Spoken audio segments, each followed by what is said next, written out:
Ciudad de Guatemala, julio de 2011. Una familia desesperada reporta la desaparición de Cristina Siecavica. Las primeras hipótesis hablan de un misterioso secuestro. En las calles, la sociedad se moviliza. Y justo al frente de las manifestaciones, exigiendo justicia con el rostro desencajado por el dolor, marcha su propio esposo, Roberto Barreda. Parecía la viva imagen de un hombre destrozado, pero todo era una fría y macabra actuación. Mientras lloraba ante las cámaras, Barreda ya planeaba su fuga y el sistema judicial se preparaba para protegerlo. Bienvenidos a un nuevo expediente de archivo forense. Hoy veremos el caso de Cristina Siecavica Molina, una mujer guatemalteca de 33 años que desapareció la noche del 6 de julio de 2011 de su propia casa, en un caso que terminó sin una sentencia, sin un juicio y sin un cuerpo que encontrar. Cristina Siecavica Molina nació el 9 de diciembre de 1977 en la ciudad de Guatemala. Era hija de Juan Luis Siecavica y Ángelis Molina, una familia de clase media que la crió en un entorno relativamente estable. De joven estudió publicidad, una carrera que nunca llegó a ejercer de manera prolongada porque su matrimonio con Roberto Eduardo Barreda de León cambió el rumbo de su vida de formas que, quienes la conocían, tardaron en ver con claridad. Cristina tenía 33 años cuando desapareció. Tenía dos hijos pequeños, Roberto José, de 7 años, y María Mercedes, de 4. Era, según todos los testimonios recogidos por el Ministerio Público de Guatemala, una mujer entregada a su familia, discreta con su dolor y completamente aislada del mundo exterior por obra de su esposo. Roberto Eduardo Barreda de León no era un hombre ordinario, al menos no en el sentido en que Guatemala entiende ese término. No se distinguía por sus logros propios, sino por el apellido que cargaba y sobre todo por el apellido de su madre.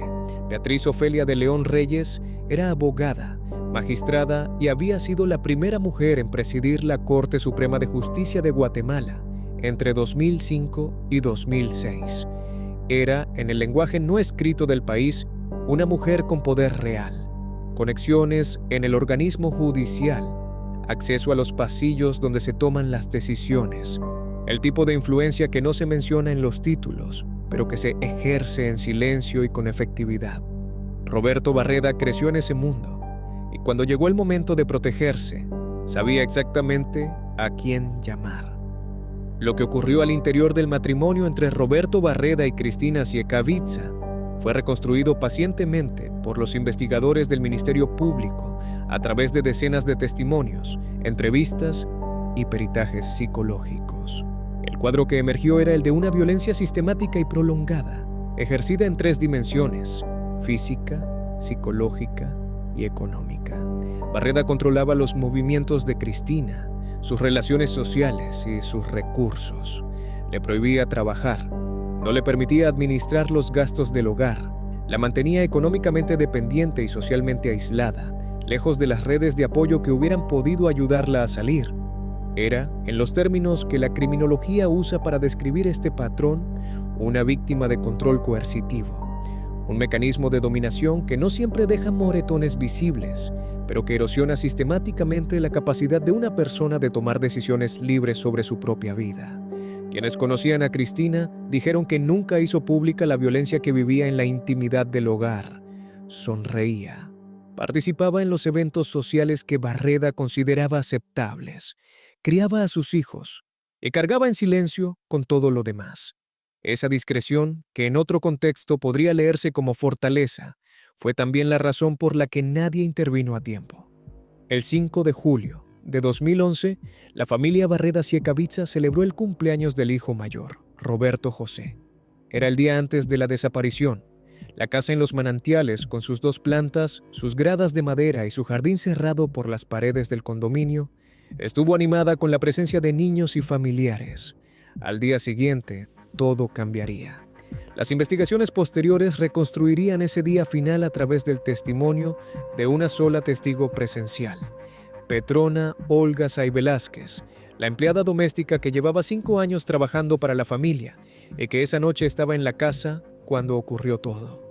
Según el testimonio de Petrona, formalizado ante el Ministerio Público el 19 de octubre de 2011 como anticipo de prueba. La noche del 6 de julio comenzó con una discusión entre Roberto Barreda y Cristina. Barreda llevó a los niños a una habitación, subió el volumen del televisor. Era un gesto deliberado, calculado para amortiguar lo que iba a pasar a continuación. Petrona escuchó los gritos de Cristina y las palabras que quedarían fijadas en el expediente como una de las pruebas más dolorosas del caso. Ya no me pegues, no quiero tu dinero. Después escuchó los golpes, después el silencio. Al asomarse por la hendidura de la puerta de la habitación principal, vio a través del filo de esa apertura los pies de Cristina, inmóviles sobre la cama. Esa noche, Petrona no llamó a nadie. Barreda la había amenazado. Le había dejado claro, con la precisión de quien ha pensado en ese momento de antemano, que si hablaba, la mataría. Y en la madrugada del 7 de julio, cuando el resto de la casa dormía o fingía dormir, Petrona escuchó el sonido que describió como algo pesado siendo arrastrado por las gradas de madera. Ese sonido, ese arrastre en la oscuridad, sería uno de los indicios centrales de la teoría del Ministerio Público. El cuerpo de Cristina fue trasladado fuera de la residencia esa misma noche. Cuando amaneció el 7 de julio, Cristina ya no estaba. Fue su hermano, Juan Carlos Siekavitza Molina, quien ese mismo día presentó la denuncia ante el Ministerio Público. El caso fue asignado inicialmente a la Fiscalía Municipal de Santa Catarina Pínula bajo la hipótesis de una posible desaparición o secuestro. 6 días después, el 13 de julio, el expediente fue trasladado a la Fiscalía del Crimen Organizado, en reconocimiento de que la complejidad de los hechos superaba el ámbito de una fiscalía local. La investigación apenas comenzaba y ya cargaba con un retraso que resultaría crítico. La primera prueba de luminol en la residencia no se realizó hasta el 26 de julio de 2011, 20 días después de la desaparición. 20 días en los que la escena del crimen, si es que había una, permaneció accesible para quien quisiera alterarla. Y alguien lo hizo. El 16 de julio de 2011, 10 días después de la desaparición de Cristina, se contrató una empresa de limpieza para sanear la residencia. Ese hecho, documentado en el expediente del Ministerio Público, fue interpretado desde el inicio como un acto deliberado de destrucción de evidencias. A pesar de esa limpieza, a pesar del tiempo transcurrido, los peritos que aplicaron luminol encontraron manchas de sangre invisibles al ojo humano, en las gradas de madera, en la habitación principal, en el lavamanos del baño del segundo nivel de la casa número 2-27. Meses después, en enero de 2013, una segunda prueba de luminol revelaría la presencia de sangre en uno de los vehículos de la familia, lo que reforzó la hipótesis de que el cuerpo había sido transportado en el baúl de la camioneta de Barreda. También se constató la desaparición de un edredón de la residencia, consignada como otro indicio físico de la remoción del cadáver. Pero antes de que todo eso se supiera, Roberto Eduardo Barreda de León hizo algo que, en retrospectiva, define con claridad su carácter. El 24 de julio de 2011, 3 semanas después de la desaparición de su esposa, marchó junto a la familia Siekavitza por la avenida Las Américas de la ciudad de Guatemala exigiendo justicia por Cristina. Se mezcló con quienes lloraban su nombre. Se presentó ante las cámaras como un esposo deshecho por la angustia. Era una táctica que los investigadores llamarían después de mimetismo, la construcción deliberada de una imagen de víctima para desviar sospechas y ganar tiempo. El tiempo era lo que Barreda necesitaba, porque mientras participaba en marchas públicas, sus abogados ya estaban trabajando y su madre, desde sus contactos en el sistema judicial, comenzaba a mover piezas. El 3 de agosto de 2011, 4 semanas después de la desaparición de Cristina y apenas 10 días después de haber caminado por las calles exigiendo su aparición, Roberto Eduardo Barreda de León abandonó Guatemala. Salió del país con sus 2 hijos, Roberto José y María Mercedes, usando documentos falsificados. Destino desconocido. Su fuga marcó el punto en que la investigación dio un giro definitivo. Si hasta entonces el caso podía interpretarse como una desaparición, la huida de Barreda lo transformó en algo diferente. Las autoridades emitieron una orden de aprehensión en su contra el 16 de agosto de 2011 por violencia contra la mujer y obstrucción de justicia. 4 días después, el 18 de agosto, cayeron otros involucrados: Óscar Celada Cuevas, Mauricio Castillo Pérez, Humberto René Rodas Aguilar y Alejandro Barreda García fueron aprehendidos por su supuesta participación en el encubrimiento. Hubo también un muerto. El investigador privado Alfonso Alexandro de la Vega Monzón, contratado por la familia de Cristina para ayudar a encontrarla, fue asesinado en Fray Janés entre el 29 y el 31 de agosto de 2011, pocas semanas después de la fuga de Barreda. La autopsia reportó 17 impactos de bala. Su homicidio no fue el de un hombre que murió por accidente ni por robo. Fue el de un investigador que sabía cosas, o que alguien temía que pudiera saber, y que fue eliminado con una eficiencia que sugería algo más que un acto de violencia ordinaria. El 19 de octubre de 2011, Petrona Say declaró en anticipo de prueba ante el Ministerio Público y se convirtió oficialmente en colaboradora eficaz de la investigación. Ese mismo día, las autoridades también solicitaron la aprehensión de Beatriz Ofelia de León. Al día siguiente, 20 de octubre, la exmagistrada y expresidenta de la Corte Suprema de Justicia fue detenida. Los cargos incluían amenazas contra testigo, obstrucción de justicia y encubrimiento. Según el Ministerio Público, Beatriz Ofelia de León no solo había ayudado a su hijo a planificar la fuga, sino que había amenazado personalmente a Petrona Say en 2 ocasiones para asegurarse de que la empleada doméstica guardara silencio. Las escuchas telefónicas del expediente recogieron conversaciones entre Barreda y su madre, en las que se coordinaban para encubrir los hechos y en las que ella le aconsejaba no regresar al país. La mujer que había presidido la máxima instancia del sistema de justicia guatemalteco estaba usando ese mismo sistema, o lo que quedaba de sus conexiones en él, para proteger a un hombre acusado de matar a su esposa. El 2 de febrero de 2012, la fiscal general Claudia Paz y Paz creó una fiscalía especial dedicada exclusivamente al caso Siecavisa, a cargo del licenciado Héctor Canastuj. Para ese momento, el expediente ya tenía 18 piezas procesales, 5.796 folios y 680 diligencias documentadas. Era un expediente de una densidad inusual, construido con los recursos de una investigación que el Ministerio Público trataba con seriedad, pero que avanzaba contra una resistencia igualmente organizada. El 27 de febrero de ese mismo año, la CICIG, la Comisión Internacional contra la Impunidad en Guatemala, informó públicamente que estaba brindando apoyo técnico criminalístico al caso a petición del Ministerio Público. Mientras Guatemala buscaba a Roberto Barreda, él vivía en México con sus hijos.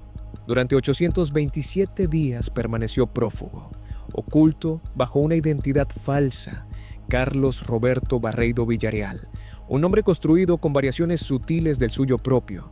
Los niños también usaban apellidos falsos. Llevaban una vida organizada, cotidiana, aparentemente normal. Los menores asistían a un centro educativo en Mérida, Yucatán, mientras su padre administraba un pequeño negocio de máquinas expendedoras. El Ministerio de Gobernación había ofrecido una recompensa de 50,000 quetzales por información que llevara a su captura, y la Interpol había emitido una orden de arresto internacional. Pero fue, en parte, la presión de la sociedad civil la que acortó los plazos. El grupo de Facebook Voces por Cristina, que llegó a reunir 25,000 seguidores, funcionó como una red de alerta ciudadana que mantuvo el caso visible y que, según el propio Ministerio Público, contribuyó a que pistas concretas llegaran a los investigadores. El 8 de noviembre de 2013, a mediodía, un operativo conjunto entre autoridades mexicanas y guatemaltecas localizó a Roberto Barreda en Mérida mientras regresaba del colegio de los niños. Lo detuvieron en la calle, con la rutina interrumpida, con la identidad falsa hecha pedazos. Tenía consigo a sus hijos, que para ese momento tenían 9 y 6 años. Los menores fueron entregados de inmediato a la custodia de la familia Siecavisa. Los abuelos maternos, Juan Luis y Ángelis, recibieron a los niños después de 27 meses sin saber dónde estaban. En la residencia mexicana se encontró una cantidad significativa de evidencia: computadoras, laptops, dispositivos USB, tarjetas de memoria, documentación falsa, constancias escolares de los niños bajo nombres inventados. Todo fue incautado y trasladado a Guatemala como parte del paquete probatorio. Al día siguiente, el 9 de noviembre de 2013, Barreda fue deportado a Guatemala. La audiencia para comunicarle los motivos de su detención comenzó a las 4:10 de la tarde en la torre de tribunales de la ciudad de Guatemala. El 20 de noviembre de ese año, el juez lo ligó a proceso por 3 delitos: femicidio, maltrato contra personas menores de edad y obstrucción de justicia. Fue enviado a la cárcel preventiva de Mariscal Zavala, en la capital. La investigación tenía ahora un imputado detenido, un expediente robusto y la expectativa de un juicio que en ese momento parecía inminente. Pero no lo era. Lo que vino después fue uno de los espectáculos más extenuantes que produce un sistema de justicia cuando se enfrenta a un acusado con recursos para contratar abogados hábiles y con antecedentes familiares que cotizan en el mercado de los favores judiciales. Durante los años siguientes, la defensa de Roberto Barreda presentó más de 30 amparos y recursos legales. En una sola audiencia, ante el juez Miguel Ángel Gálvez, los abogados defensores interpusieron 3 recusaciones consecutivas contra el magistrado. En otro momento, Barreda despidió a su propio abogado en plena audiencia, provocando un receso forzado. Se impugnaron resoluciones por errores menores. En un momento, el expediente consignaba el año 2009, donde debía decir 2011, y ese error fue suficiente para activar otro recurso. La maquinaria del litigio estratégico funcionaba con precisión. En diciembre de 2015, el juez Gálvez envió a juicio a Roberto Barreda y a Beatriz Ofelia de León por primera vez. Para ese momento, el Ministerio Público había presentado ante el juzgado una acusación formal con más de 100 pruebas. Pruebas de luminol, escuchas telefónicas, registros de GPS del vehículo identificado con las placas P6, 94, DRC, análisis de llamadas, dictámenes periciales, perfiles psicológicos de la víctima, del acusado y de los hijos, la declaración de Petrona Say formalizada como anticipo de prueba y un elemento que ocupó un lugar especial en la narrativa pública del caso: el audio del hijo mayor, grabado en enero de 2014, y los dibujos que el niño había realizado en sus cuadernos escolares, dibujos que tituló con la frase que quedaría asociada al caso para siempre: la película de la muerte. Ese primer envío a juicio fue anulado. En marzo de 2017, la Corte de Constitucionalidad amparó a Barreda y ordenó repetir la etapa intermedia porque la defensa alegó que el Ministerio Público había modificado los hechos de la acusación sin darle la oportunidad efectiva de pronunciarse al respecto. El proceso retrocedió 15 meses. Fue como ver cómo se borraba parte de un trabajo construido durante años. La etapa intermedia se repitió en abril de 2019. El 22 de ese mes, después de más de 7 años sellada, la casa número 2-27 del condominio Los Manantiales fue reabierta para una inspección ocular ordenada por el juez. Los investigadores volvieron al lugar donde todo había comenzado, a caminar por las mismas gradas de madera por las que Petrona escuchó el arrastre, a examinar el lavamanos del segundo nivel, a recorrer los espacios donde el luminol había encontrado rastros que el tiempo y la limpieza no habían logrado borrar del todo. Al día siguiente, en audiencia pública, el fiscal Estuardo Campo expuso la teoría del Ministerio Público: femicidio sin cuerpo, con evidencia suficiente para sustentarlo. El 25 de abril, Roberto Barreda declaró ante el juzgado. Sostuvo que Cristina estaba desaparecida. Admitió haber salido del país el 3 de agosto de 2011. No dio más explicaciones. El 1 de mayo de 2019, el juez Gálvez lo envió a juicio por segunda vez. Entre sus consideraciones públicas destacó la contratación del servicio de limpieza. El 16 de julio, la ausencia de Barreda durante los rezos organizados para Cristina en los días posteriores a su desaparición, el análisis de GPS y las activaciones del teléfono del imputado en distintas celdas del territorio nacional, y el peso del testimonio de Petrona Say, cuya declaración en anticipo de prueba había permanecido intacta y coherente a lo largo de todos esos años. El Tribunal de Mayor Riesgo C, presidido por el juez Pablo Chitumul, quedó designado para el debate oral. El juicio estaba fijado para el 14 de abril de 2020. En ese punto, la historia tomó un giro que nadie había calculado. A principios de 2020, la pandemia de COVID-19 comenzó a extenderse por el mundo. Guatemala no fue la excepción. Las audiencias judiciales fueron suspendidas en todo el país. El juicio que durante 9 años la familia de Cristina había esperado, que el Ministerio Público había construido con cientos de diligencias y que 2 veces había superado la etapa intermedia. No comenzó el 14 de abril, no comenzó en mayo, no comenzó en junio. En julio de 2020, se supo que Roberto Eduardo Barreda de León, recluido en la cárcel preventiva de Mariscal Zavala, había contraído el virus. Fue trasladado de emergencia al Hospital General San Juan de Dios. El 6 de agosto de 2020, Roberto Barreda murió de complicaciones respiratorias provocadas por el COVID-19. El INASIF confirmó su identidad. Tenía pendiente un juicio oral que nunca se celebró. Legalmente, la muerte del acusado extingue la persecución penal en su contra. Era la norma que Barreda, sin proponérselo, o quizás sí, terminó por aprovechar. El Ministerio Público solicitó formalmente la extinción en septiembre de 2020. Y el 30 de ese mismo mes, el Tribunal de Mayor Riesgo C otorgó criterio de oportunidad a Beatriz Ofelia de León y a Óscar Celada. La exmagistrada pagó una reparación de 1,000 quetzales a Petrona Say, una cantidad que equivale aproximadamente a $130. Celada pagó 10,000 quetzales, es decir, alrededor de $1,310. Ninguno de los dos enfrentó un debate oral. Javier Mendizábal ya había recibido una salida procesal similar con anterioridad. Joaquín Flores González, cuñado de Barreda, había sido amparado por la Corte de Constitucionalidad en 2015 y su proceso fue cerrado. El corazón penal del expediente quedó desactivado sin haber llegado nunca a un juicio de fondo. La familia de Cristina describió el resultado como justicia a medias. Norma Cruz, directora de la Fundación Sobrevivientes, la organización que acompañó a la familia durante todos esos años como querellante adhesiva, lo llamó una derrota del Estado y una victoria de la impunidad.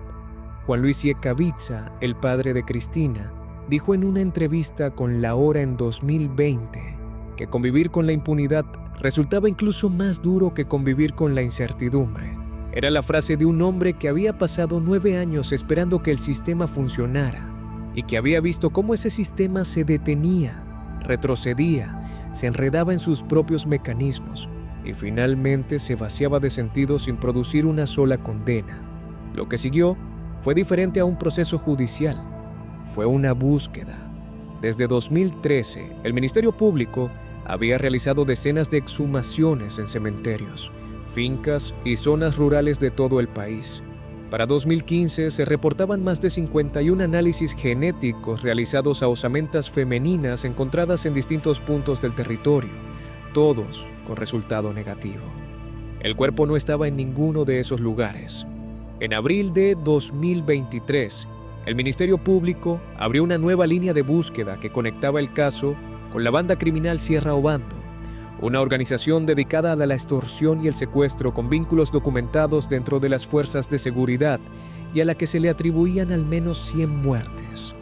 La hipótesis era que Barreda, para deshacerse del cuerpo de Cristina, había recurrido a esta red. Personas que sabían cómo hacer desaparecer cuerpos de manera permanente, que tenían experiencia en ello y que operaban en zonas rurales donde las excavaciones son difíciles y la supervisión es escasa. En esa línea, el Ministerio Público allanó una finca en San Vicente Pacaya, Escuintla, donde la banda utilizaba un pozo para enterrar a sus víctimas. Los resultados fueron negativos, pero la búsqueda continuó. En marzo de 2024, una diligencia con dron y tecnología LIDAR exploró el kilómetro 81 de la ruta alterna a El Rancho, en San Agustín a Cazahuastlán, El Progreso, una zona que las investigaciones habían identificado porque el teléfono de Barreda había activado celdas en esa área durante los días posteriores a la desaparición. En abril del mismo año, nuevas operaciones con drones exploraron las orillas del río Motagua y una finca cercana al kilómetro 95 de la ruta a Las Verapaces. En abril de 2025, el Ministerio Público confirmó que la búsqueda continuaba, aunque con recursos más limitados porque La agencia fiscal tenía otras atribuciones que atender. A la fecha, el cuerpo de Cristina Siecavica Molina no ha sido encontrado. No existe autopsia.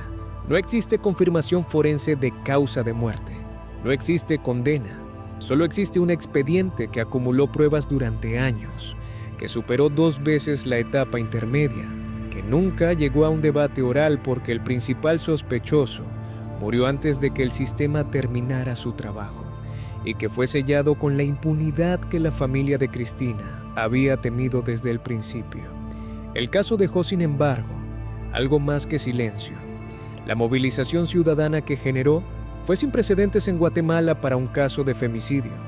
Las marchas convocadas por Voces por Cristina, la Fundación Sobrevivientes y la familia Siecavica recorrieron zonas donde la violencia doméstica había sido históricamente tratada como un problema de otros, como algo que le ocurría a mujeres de otros estratos, en otras casas, en otras condiciones.